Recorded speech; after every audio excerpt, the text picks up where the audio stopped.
ਵਾਹਿਗੁਰੂ ਜੀ ਕਾ ਖਾਲਸਾ ਵਾਹਿਗੁਰੂ ਜੀ ਕੀ ਫਤਿਹ। ਆਪਾਂ ਅੱਲਾ ਯਾਰ ਖਾਂ ਜੋਗੀ ਵੱਲੋਂ ਜੋ ਮਹਾਰਾਜ ਸੱਚੇ ਪਾਤਸ਼ਾਹ ਜੀ ਦੇ ਆਨੰਦਪੁਰ ਸਾਹਿਬ ਨੂੰ ਛੱਡਣ ਅਤੇ ਸਰਸਾ ਨਦੀ ਅਤੇ ਚਮਕੌਰ ਸਾਹਿਬ ਦੀ ਜਿਹੜੀ ਸਾਰੀ ਗਾਥਾ ਹੈ ਉਹਦੀ ਪਹਿਲਾਂ ਵਿਚਾਰ ਕਰ ਚੁੱਕੇ ਹਾਂ।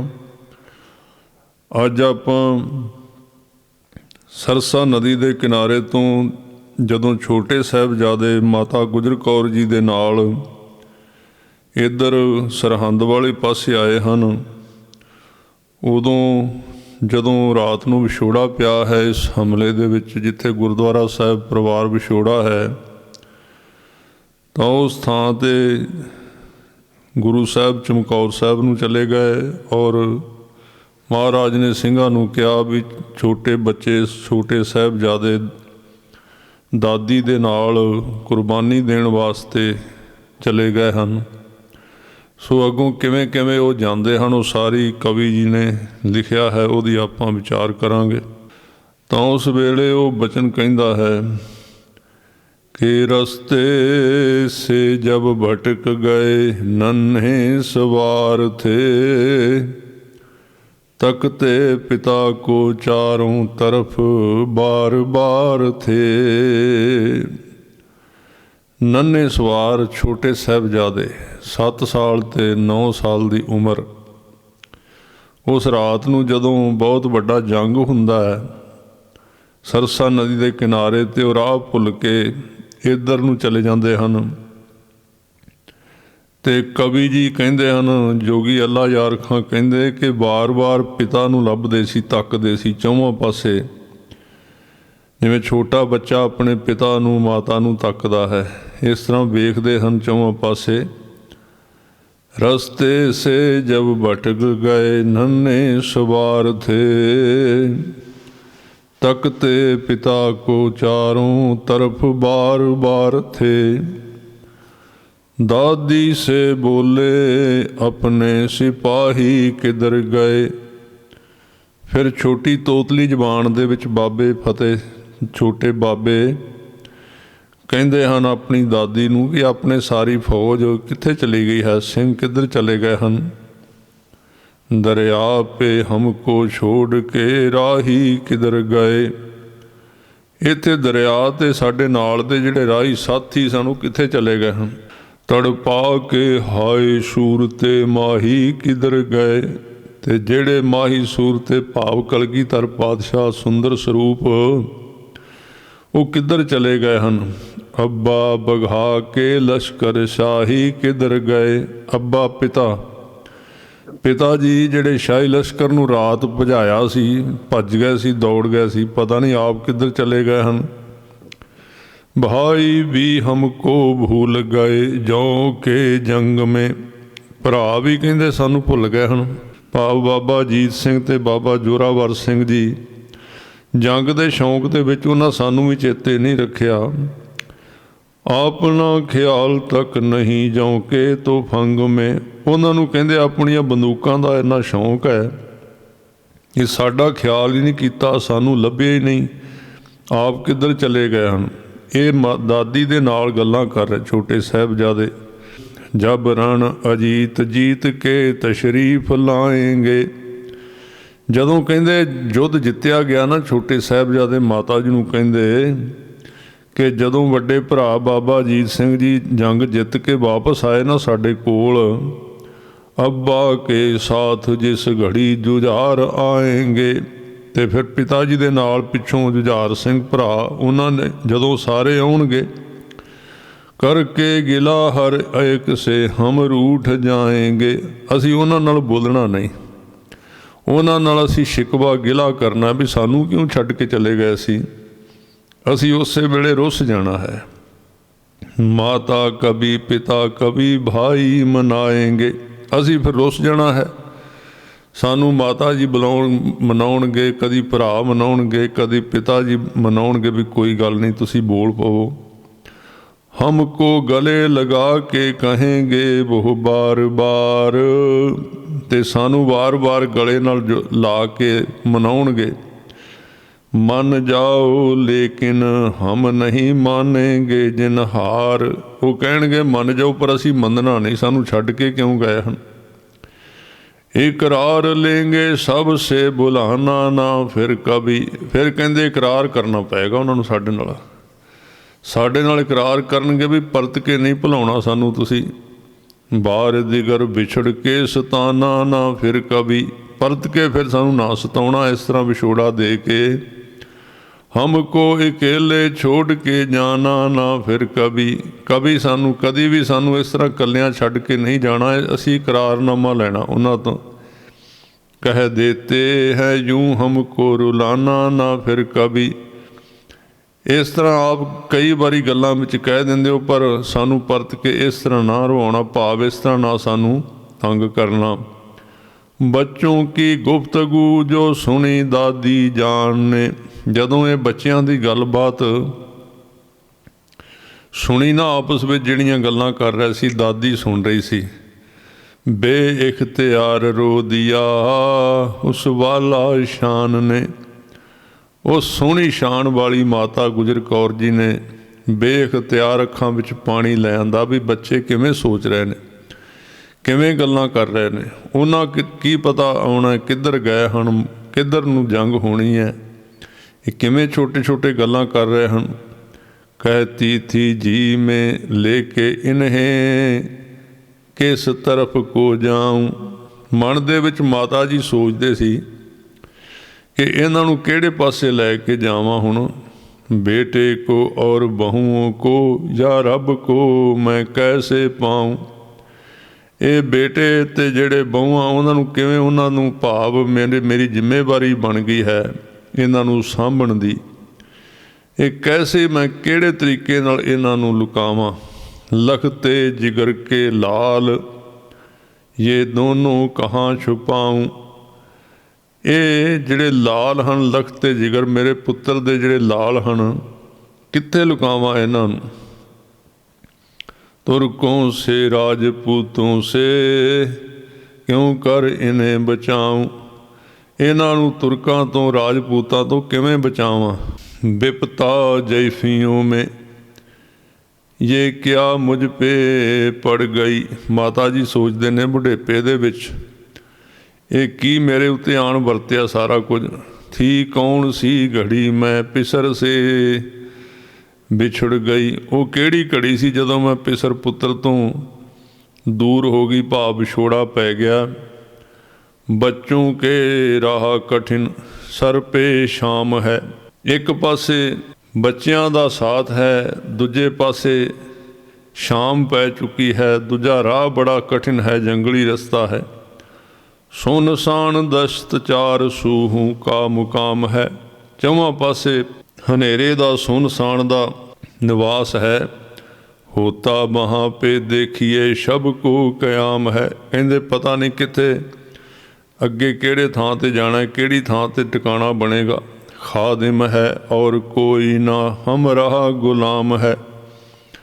होर कोई नाल साथी नहीं, नाल कोई होर सिख भी नहीं है।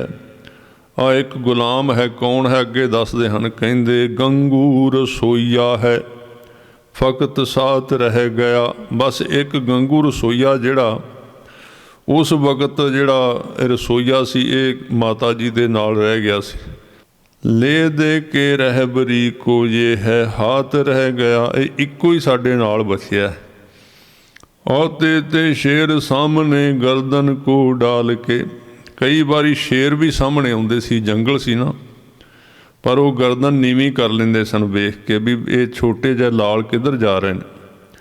तकते हिरन भी आज हैं आंखें निकाल के। ते हिरन जिहड़े हन वो भी आले दुआले अखां कढ़ कढ़ के वेखदे भी ये छोटे छोटे बच्चे एडे सोहणे ये किधर नूं जा रहे हैं। नए रंग हैं तमाम जमाने की चाल के। त्योर हैं बन में बदले हुए हर शिगाल के। हर एक गिद्दड़ दे, हर एक जीव दे, हर एक जंगल दे जीव जंतुओं दे चाल ढाल जिहड़ी बदली हुई लगती है। दरपेश अन करीब कोई इम्तिहान है। खतरे में दिख रही मुझे बच्चों की जान है। ਇੰਜ ਲੱਗਦਾ ਕੋਈ ਨੇੜੇ ਇਮਤਿਹਾਨ ਆਉਣ ਵਾਲਾ, ਸਾਡੇ ਉੱਤੇ ਕੋਈ ਇਮਤਿਹਾਨ ਦੇਣਾ ਪੈਣਾ ਹੈ ਅਤੇ ਬੱਚਿਆਂ ਦੀ ਜਾਨ ਖਤਰੇ ਵਿੱਚ ਨਜ਼ਰ ਆ ਰਹੀ ਹੈ। पूरा जरूर होगा इरादा हजूर का, करता पुरख का वाहिगुरु का गफूर का, है सख्त इम्तिहान ये किसी बेकसूर का, हाफिज तो आप ही है दिल ना बस ना सबूर का।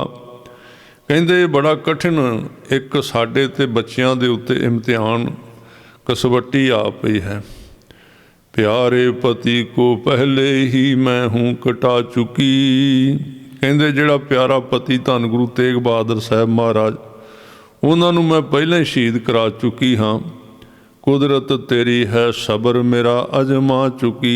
हे वाहिगुरु तेरी कुदरत पहला ही मेरे सबर नूं अजमा चुकी है। लेकिन ये दो समर है मेरे नौ निहाल के, बेटे हैं दोनों सरवरे फौज अकाल के। पर ये दो हुण मेरे पोतरे हैं, मेरे नौ निहाल पुत्र सतगुरु दे पुत्र हैं, जिहड़े फौज दे बाली हैं, कलगीधर पातशाह उन्हां दे पुत्र हैं। रख कर इन्हें कलेजे में आँख में डाल के, मेरा जी करदा इन्हां नूं कलेजे विच लुको लवां, अखां दे विच पा के बचा लवां। बेटे की लेके जाऊँ अमानत संभाल के, ये बेटे दी अमानत है भाव गुरु गोबिंद सिंह महाराज जी दी।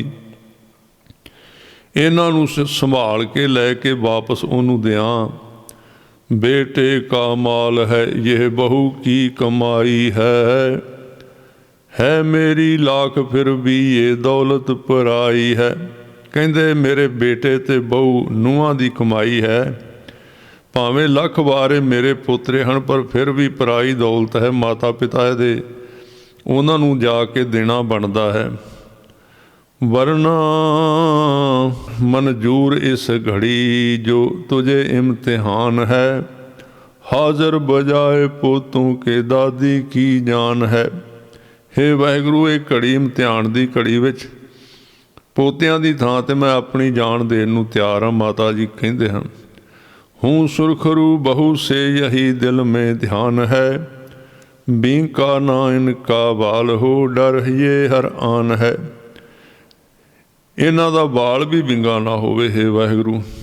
ते इस तरह माता जी सोच रहे हैं। वरना जवाब दूंगी मैं क्या इनके बाप को, सदके करूँ मैं इनके सरों पर आप को। कहते नहीं तो मैं इस दे इन्हां दे पिता नूं की जवाब देंगी। मेरा जी करदा मैं अपने आप नूं इन्हां तों कुर्बान कर दियां। गंगू रसोईए ने जो देखा ये इज्जत राब, जदों गंगू रसोईए ने ये सारी हालात जिहड़ी सी वो वेखी। माता से सतगुरु की किया उसने ये खिताब, सतगुरु जी की माता दे नाल गंगू ने यह गल की। गाँव मेरा करीब है चलिए वहाँ जनाब। वो कहता मेरा पिंड नेड़े ही है, सहेड़ी खेड़ी जिन्हों कहते सी, उत्थे मेरे नाल चलो तुसी। बागें उठा के आइए पीछे सरे शताब। कहते मेरे पिछे पिछे काली दे नाल तुर के आओ, मैं तुहानूं अपने घर लै जांदा। खेड़ी में आ बिराजे ये अलकिसा शाम को, ये खेड़ी पिंड दे विच गंगू दे घर दे विच साहिबजादे ते माता जी आण बिराजे। कोठा ब्राह्मण ने दिया एक कयाम को, ठिकाने वास्ते एक कमरा जिहड़ा सी कोठा सी वो ब्राह्मण गंगू ने दिता है।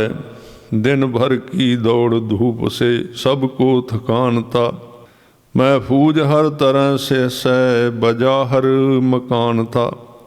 एक तो दिन भर की दौड़ भज थकेवा रात का, ते एक वो मकान जिहड़ा है अपना भरोसेयोग नौकर सी। बरसों जिसे खिलाया था वो मेजबान था, ते वो प्राहुणचारी कर रहा सी गंगू, जिन्हों कई सालों तो गुरु घर दे विचों रोटी खवाई सी, भाव नौकरी कीती सी उसने। खतरे का इस वजह नहीं वहमों गुमान था। इस करके इन्हां नूं कोई खतरा नहीं सी मन दे विच लगदा। नौकर का घर समझ के वो फिक्र हो गए। वो नौकर दा घर समझ के बेफिक्र हो गए, बच्चे भी ते माता जी भी। लग कर गले से दादी के शहजादे सो गए। उत्थे दादी दे गले लग के साहबजादे जिहड़े सौ गए। माता के साथ डिब्बा था जेवरात का, ललचा जिसे था देख के जी दद फे सिफात का। उत्थे माता जी दे नाल एक डब्बा सी जेवरात गहणियां दा, जिन्नू वेख के ये जड़ा गंगू ब्राह्मण सी ललचा गया, लोभी हो गया। कहते हैं जब के वक्त हुआ आधी रात का, जी में किया ना खौफ कुछ आका की मात का। इस निमक हराम ने जदों अद्धी रात हुई अपने मालक सतगुरु गुरु गोबिंद सिंह महाराज जी दे माता जी का कोई भी इन्हें डर ना किया। मोहरों का बदरा और वो डिब्बा उड़ा गया। वो मोहरां दा जिहड़ा खुरजी सी एक भरी हुई सी ते डब्बा सी गहणियां दा, ये चुक के चोरी लै गया। धोखे से ब्राह्मण वो खजाना चुरा गया। वो ब्राह्मण जिहड़ा सी धोखे नाल खजाना चोरी करके लै गया। बद जात बद सिफात वो गंगू निमक हराम। वो बद जात भैड़ी जात वाला गंगू निमक हराम जिहड़ा है, टुकड़ों पै सतगुरु के जो पलता रहा मदाम। जिहड़ा सतगुरु जी दे टुकड़ियां ते पलदा रहा सी सारी उम्र। घर लेके शहजादे को आया जो बद लगाम। इस तरह बेतरतीब जीवन वाला बेवकूफ साहबजादियां नूं घर दे विच लैके आया सी। था जर के लूटने को किया ये इंतजाम। पर इहदी नज़र पहलां ही लियाउण तो पहलां ही जिहड़ी सी ये लुट करन दी इंतजाम करन वास्ते ही घर ले आया सी। दुनिया में अपने नाम को बदनाम कर गया, दुश्मन भी जो ना करता वो ये काम कर गया। अपना ना दुनिया ते कलंकित कर गया। जिहड़ा दुश्मन भी काम नहीं सी करदा वो काम इन्हें मूर्ख ने कर लिया। अल किस्सा जब सवेर को जागी गुरु की माँ। जदों सवेरे सतगुरु जी दे माता जी जागे हन, रखे हुए खजाना का पाया ना कुछ निशा। उत्थे जिहड़ा खजाना रखिया सी कोल, उत्थे कुछ भी नहीं, वो चुक के लै गया सी। गंगू से बोली लेता है क्यों सबर बेकसा। कहंदे गंगू दे नाल माता जी ने कहा भी क्यों तू अपने सबर तो डोलदा है। जर ले गया उठा के तू ऐ जिस तरू कहा। तू इत्थे जिहड़ा जर पिया सी, सोना पिया सी, गहने वो किधर चुक के लै गया। बेहतर था मांग लेता तू हमसे तमाम माल। चंगा ये सी तू साडे कोलों मंग के लै लेना सारा कुछ। लेकिन हुआ चुराने से तुझ पर हराम माल। पर चोरी करन दे नाल ये तेरा माल जिहड़ा हराम दा माल हो गया। जिस घर का तू गुलाम था उनसे दगा किया। ला करके घर में काम ये क्या बेवफा किया। जिस घर दा तू गुलाम ते नौकर है उहदे नाल ही दगा कीता ही। एक घर दे विच लिया के की बेवफाई जिहड़ी बेकदरी तू कीती है। जर के लिए सवाल ना क्यों बरमला किया। हमसे तो जिसने भी मांगा अता किया। तू ये जिहड़ा सोना है चोरी करन दी बजाय साडे तो मंगिया क्यों नहीं। साडे तो जिन्ने भी मंगिया असीं उहनूं जरूर झोली विच उहदे खैर पाई है। माता हूँ कलगीधर की तुझे क्या खबर ना थी। तेरी तरह तो मुझको जरा हिस जर ना थी। तैनूं ये भी नहीं अकल आई कि कलगीधर पातशाह दे माता है जिन्हां दे नाल मैं धोखा कर रहा।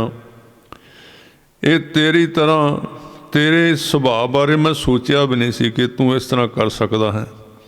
वाहिगुरु के नाम पे कुल मालों जर भी तूं। मैं तो वाहिगुरु दे नाम ते कुल माल सारा कुछ ये देन नूं तैयार सी तैनूं। खलकत के फायदे को लुटा अपना घर भी दूं। साडा ते सुभाਅ है गुरु नानक दे घर दा कि लोकां दे भले वास्ते अपना घर भी भावें लुटाउणा पए तां तैयार हाँ। गर्दन पति की दे चुकी अपना सर भी दूं। लोकां दे भले वास्ते मैं पति दी गर्दन भाव शहादत दे चुकी हाँ। लोड़ पवे ते अपना भी सिर देंगे। खुश नूं दिए अकाल को लखते जिगर भी दूं। होर भी बड़ा कुछ दिता है, अकाल पुरख नूं सौंपिया है, ते मैं अपना लख ते जिगर भाव पुत्र भी देन नूं तैयार हाँ। इन्नी साडे घर दे विच बेपरवाही है। करार करके ले अपनी खता तूं घर अभी। माता जी ने फिर भी कहा कि इकरार करके जे तू अपनी गलती मन लवें, हम बख्श देंगे शौक से सब मालो जर अभी। कहते जिन्ना माल तेरे कोल चोरी करके तू लैके गया है, जे तू गलती मन लै तो शौक ते फिर शौक नाल फिर तेनू तेरी झोली विच पा देंगे। उपदेश मात गुजरी का सुन कर वो बेहया। माता गुजरी जी का उपदेश सुन के वो बेशर्म जिहड़ा है शर्मिंदा होने की जगह चिल्लाने लग गया। वो शर्मिंदा होने की थां ते रौला पाउण लग पिया। बकता था जोर जोर से देखो गजब है क्या। बड़ी जोर जोर दी बोलदा सी। कहंदे वेखो की गजब हो गया। तुमको पनाह देने की क्या थी यही सजा। मैं तुहानू पनाह दिती अपने घर विच कहंदा ते यही सज़ा मैनू तुसीं देनी सी, मेरी बदनामी कीती है। फिरते हो जा छिपाए हुए खुद नवाब से, कहते हो मुझको चोर ये फिर किस हिसाब से। तुसी तो पहले नवाब तो लुकदे फिरदे हो, फिर मैनू तुसी किस हिसाब दे नाल चोर कहंदे हो। चुपचाप घर से चल दिया वो निमक हराम। ओदी अकल मारी गई। घरों निकल के चुपचाप वो निमक हराम जिहड़ा सी बाहर नूं तुर पिया। पहुँचा वो उस जगह पे मोरिंडा जिसका नाम। उतों मोरिंडा थाना पैंदा सी। मोरिंडे थाने दे विच पहुँच गया।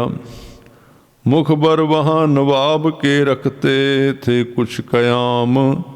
उत्थे कुछ नवाब दे सिपाही ते मुखबर अपना टिकाणा बना के रखते सी। खुफिया कुछ उनसे करने लगा बदशेर कलाम।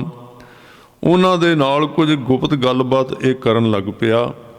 मतलब था जिसका घर मेरे सतगुरु के लाल हैं। उहदी गलबात का मतलब ये सी कि मेरे घर विच गुरु साहब दे पुत्र हन, लाल हन, जिनके पकड़ने के सभी ख्वाहां कमाल हैं। जिन्हां दी जिस गुरु नूं पकड़न वास्ते सारे जोर ला रहे हैं, उन्हां दे पुत्र मेरे घर विच हन। राजों से और नवाब से दिलवाओ गर इनाम। ये मूर्ख कहंदा जे मैनू राजियां तो ते नवाब तो इनाम दवाओगे, आका की माँ को बेटों को पकड़ाऊँ ला कलाम। तो मैं आका भाव गुरु गोबिंद सिंह जी की माता ते उन्हां दे छोटे पुत्रां नूं पकड़ा सकदा हाँ। पा के सिला बजीद से तुम भी हो शाद काम। ते वजीद खान तो तुहानू भी इनाम मिलेगा, तुसी भी अपना खजाना भर लेना। मुझको भी खिलियतों से करो फायजुल मराम। इस तरह मैनू भी तुसी फायजुल मराम भाव मैनू भी खिलतां दवाओ नवाब दे कोलों ये पाप करके। अल किस्सा लेके साथ वो जासूस आ गया। ये फिर नाल लैके जसूस जिहड़े सन भाव सिपाही सन नाल लैके अपने घर आ गया। पकड़ाने शहजादों को मनहूस आ गया। ये माड़ी किस्मत वाला साहिबजादियां नूं फड़ाउण वास्ते आ गया। बच्चे जिन्होंने आके गिरफ्तार कर लिए। इन्हां सिपाहियां ने आके बच्चे गिरफ्तार कर ले साहिबजादे। काबू बज थर थे कसोबे यार कर लिए, कब्जे में अपने दुर शाहवार कर लिए। इस तरह दो मोतियां वर्गे साहबजादे इन्हां ने काबू कर लए, सरहंद साथ चलने को तैयार कर लिए। इस तरह सरहंद नूं लैके जाण वास्ते इन्हां ने तैयारी कर लई है। पीनस थी ना पालकी थी ना वो अंबारी थी, ਜਿਹਦੇ ਉੱਤੇ ਸਾਹਿਬਜ਼ਾਦੇ ਜਿਵੇਂ ਆਨੰਦਪੁਰ ਸਾਹਿਬ ਵਿੱਚ ਬਹਿੰਦੇ ਸੀ ਉਹ ਪਾਲਕੀ ਵਗੈਰਾ ਸੋਹਣੀ ਸਵਾਰੀ ਨਹੀਂ ਸੀ, ਨਾ ਹੌਦਾ ਸੀ ਹਾਥੀਆਂ ਦਾ। ਬਦ ਵਕਤ ਲਾਏ ਬੈਲ ਕੀ ਗਾੜੀ ਸਵਾਰੀ ਥੀ, ਬਲਦਾਂ ਦੀ ਗੱਡੀ ਜਿਹੜੀ ਹੈ ਇਹਦੀ ਸਵਾਰੀ ਲੈ ਕੇ ਆਏ ਸੀ। ਸਰਹੰਦ ਜਾ ਕੇ ਪਹੁੰਚੇ ਹਜ਼ਾਰ ਇਜਤਰਾਬ ਸੇ, ਦੋ ਚਾਰ ਹਾਏ ਜਬ ਹੁਏ ਜ਼ਾਲਿਮ ਨਵਾਬ ਸੇ। ਇਸ ਤਰ੍ਹਾਂ ਇਹ ਮੂਰਖ ਸਾਹਿਬਜ਼ਾਦਿਆਂ ਨੂੰ ਲੈ ਕੇ ਸਰਹੰਦ ਪਹੁੰਚ ਗਏ। ਜਦੋਂ ਦੋ ਚਾਰ ਹੋਏ ਭਾਵ ਮਿਲੇ ਜ਼ਾਲਮ ਨਵਾਬ ਨੂੰ, ਜਾ ਕੇ ਸਾਹਿਬਜ਼ਾਦੇ ਮਿਲੇ, ਇਹ ਲੈ ਕੇ ਗਏ। ਕਮ ਬਖਤ ਦੇਖਤੇ ਹੀ ਇਹ ਬੋਲਾ ਅਤਾਬ ਸੇ, ਉਸੇ ਵੇਲੇ ਕਮਬਖਤ ਮੂਰਖ ਜਿਹੜਾ ਨਵਾਬ ਸੀ, ਛਿੱਤਰ ਖਾ ਕੇ ਆਇਆ ਸੀ ਗੁਰੂ ਸਾਹਿਬ ਤੋਂ, ਕੁੱਟ ਖਾ ਕੇ ਆਇਆ ਸੀ ਚਮਕੌਰ ਦੀ ਗੜੀ ਵਿੱਚੋਂ, ਸਰਸਾ ਨਦੀ ਦੇ ਕਿਨਾਰੇ ਤੋਂ, ਆਨੰਦਪੁਰ ਸਾਹਿਬ ਤੋਂ, ਉਸੇ ਵੇਲੇ ਗੁੱਸੇ ਨਾਲ ਬੋਲਿਆ, ਫਿਲਹਾਲ ਇਨ ਕੋ ਕੈਦ ਮੇ ਰੱਖੋ ਗੁਜਾਬ ਸੇ, ਇਹਨਾਂ ਨੂੰ ਅਜੇ ਕੈਦ ਵਿੱਚ ਰੱਖ ਦਿਓ, ਕੈਦ ਕਰ ਦਿਓ। ਗੋਬੰਦ ਥਾ ਜਿਸ ਮਕਾਮੇ ਮੁਕੱਯਦ ਹਜ਼ੂਰ ਤੇ, ਜਿਸ ਗੋਬੰਦ ਦੇ ਵਿੱਚ ਭਾਵ ਠੰਡੇ ਬੁਰਜ ਦੇ ਵਿੱਚ ਇੱਕ ਮਕਾਨ ਸੀ, ਉਹਦੇ ਵਿੱਚ ਕੈਦ ਕੀਤੇ ਸਾਹਿਬਜ਼ਾਦੇ। ਦੋ ਚਾਂਦ ਇੱਕ ਬੁਰਜ ਮੇ ਰਖਤੇ ਜ਼ਹੂਰ ਤੇ, ਉਸ ਇੱਕ ਬੁਰਜ ਦੇ ਵਿੱਚ ਮਾਨੋ ਦੋ ਚੰਦਰਮਾ ਇਕੱਠੇ ਚੜੇ ਹੋਏ ਹਨ, ਦੋ ਸਾਹਿਬਜ਼ਾਦੇ। ਕੈਦੇ ਬਲਾ ਮੇ ਤੀਸਰਾ ਦਿਨ ਥਾ ਬਨਾਬ ਕੋ, 3 ਦਿਨ ਇਸ ਤਰ੍ਹਾਂ ਸਾਹਿਬਜ਼ਾਦੇ ਕੈਦ ਦੇ ਵਿੱਚ ਰੱਖੇ ਹਨ। ਬੇਆਬ ਕਰ ਚੁੱਕੀ ਥੀ ਅਤਸ ਹਰ ਗੁਲਾਬ ਕੋ, ਇਸ ਤਰ੍ਹਾਂ ਜਿਵੇਂ ਗੁਲਾਬ ਦੇ ਫੁੱਲ ਨੂੰ ਅਤਸ ਅੱਗ ਜਿਹੜੀ ਹੈ ਬੇਆਬ ਭਾਵ ਮੁਰਝਾ ਦਿੰਦੀ ਹੈ, ਇਹ ਹਾਲਤ ਬਣੀ ਹੋਈ ਸੀ ਸਰਹੰਦ ਦੀ। ਤਰਸੇ ਹੋਏ ਥੇ ਰਿਜਕ ਕੋ ਜੀ ਔਰ ਖਵਾਬ ਕੋ, ਨੀਂਦ ਨੂੰ ਤੇ ਰਿਜਕ ਨੂੰ ਤਰਸੇ ਹੋਏ ਸਨ, ਭਾਵ ਖਾਣ ਨੂੰ ਕੁਝ ਨਹੀਂ ਸਨ ਦਿੰਦੇ, ਐਡਾ ਜ਼ੁਲਮ ਕਰ ਰਹੇ ਸਨ ਸਾਹਿਬਜ਼ਾਦਿਆਂ 'ਤੇ। ਇਸ ਰੋਜ਼ ਸੁੱਚਾ ਆਨੰਦ ਇਹ ਬੋਲਾ ਨਵਾਬ ਕੋ, ਜਦੋਂ ਸਾਹਿਬਜ਼ਾਦੇ ਨਾ ਮੰਨੇ ਤਾਂ ਜਿਹੜਾ ਸੁੱਚਾ ਆਨੰਦ ਸੀ ਇਹ ਨਵਾਬ ਨੂੰ ਇਹਨੇ ਆ ਕੇ ਚੁਗਲੀ ਲਾਈ। ਮੰਗਵਾ ਕੇ ਕਲਗੀ ਧਰ ਕੇ ਪਿਸਰ ਇੰਤਕਾਮ ਲੋ, ਅੱਜ ਇਹਨਾਂ ਕਲਗੀਧਰ ਪਾਤਸ਼ਾਹ ਦੇ ਪੁੱਤਰਾਂ ਨੂੰ ਇੱਥੇ ਬੁਲਾਓ। ਮਾਸੂਮ ਉਹਨੇ ਸਮਝ ਕੇ ਦਇਆ ਸਾਇ ਸੇ ਨਾ ਕਾਮ ਲੋ, ਉਹਨਾਂ ਨੂੰ ਮਾਸੂਮ ਸਮਝ ਕੇ, ਬੱਚੇ ਸਮਝ ਕੇ ਦਇਆ ਨਾ ਕਰੋ ਉਹਨਾਂ 'ਤੇ। ਮੂਰਖ ਕਹਿੰਦਾ ਬੋਲਾ ਉਹ ਸੁੱਚਾ ਆਨੰਦ ਸੇ ਲਿਆ ਉਹਨੇ ਸ਼ਿਤਾਬ, ਅਤੇ ਨਵਾਬ ਕਹਿੰਦਾ ਸੁੱਚਾ ਆਨੰਦ ਨੂੰ ਵੀ ਉਹਨਾਂ ਨੂੰ ਲਿਆ ਇੱਥੇ ਕਚਹਿਰੀ ਦੇ ਵਿੱਚ ਬੱਚਿਆਂ ਨੂੰ। ਚਰਕੋਂ ਸੇ ਸਤਿਗੁਰੂ ਕੇ ਜਿਗਰ ਹੈ ਮੇਰਾ ਕਬਾਬ, ਇਹ ਮੇਰਾ ਸ਼ਿਕਾਰ ਬਣਨਗੇ ਹੁਣ ਜਿਹੜੇ ਸਤਿਗੁਰੂ ਦੇ ਇਹ ਸਾਹਿਬਜ਼ਾਦੇ ਹਨ। ਗੋਬਿੰਦ ਨੇ ਗਵਾ ਦਿਆ ਸਭ ਮੇਰਾ ਰੋਹਬਤਾਬ, ਕਹਿੰਦੇ ਜਿਹੜਾ ਗੁਰੂ ਗੋਬਿੰਦ ਸਿੰਘ ਮਹਾਰਾਜ ਨੇ ਮੇਰਾ ਇਲਾਕੇ ਦੇ ਵਿੱਚ ਜਿਹੜਾ ਬਹੁਤ ਪ੍ਰਭਾਵ ਸੀ ਉਹ ਖਤਮ ਕਰ ਦਿੱਤਾ ਹੈ।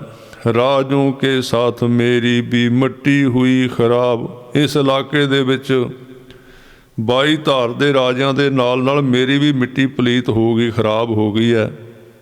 ਦੁਸ਼ਮਨ ਕੇ ਬੱਚੇ ਕਤਲ ਕਰੂੰਗਾ ਜ਼ਰੂਰ ਮੈਂ, ਕਹਿਣੇ ਪੇ ਤੇਰੇ ਆਜ ਚਲੂੰਗਾ ਜ਼ਰੂਰ ਮੈਂ, ਕਹਿੰਦੇ ਮੇਰੇ ਦੁਸ਼ਮਣ ਦੇ ਬੱਚੇ ਹਨ, ਤੇਰਾ ਕਹਿਣਾ ਜ਼ਰੂਰ ਮੰਨਾਂਗਾ ਸੁੱਚਾ ਆਨੰਦ, ਤੂੰ ਲੈ ਕੇ ਆ। ਬੱਚੋਂ ਕੋ ਲੈਣੇ ਆਏ ਗਰਜ ਚੰਦ ਬੇਹਯਾ, ਕੁਝ ਇਹ ਬੇਸ਼ਰਮ ਲੋਕ ਜਿਹੜੇ ਸੀ ਸਿਪਾਹੀ ਆਦਿਕ ਤੇ ਸੁੱਚਾ ਆਨੰਦ ਬੱਚਿਆਂ ਨੂੰ ਲੈਣ ਵਾਸਤੇ ਆਏ ਹਨ ਬੁਰਜ ਦੇ ਵਿੱਚ। ਸਰਦਾਰ ਇਨਕਾ ਤਾ ਕਹਤੇ ਕਿ ਸੁੱਚਾ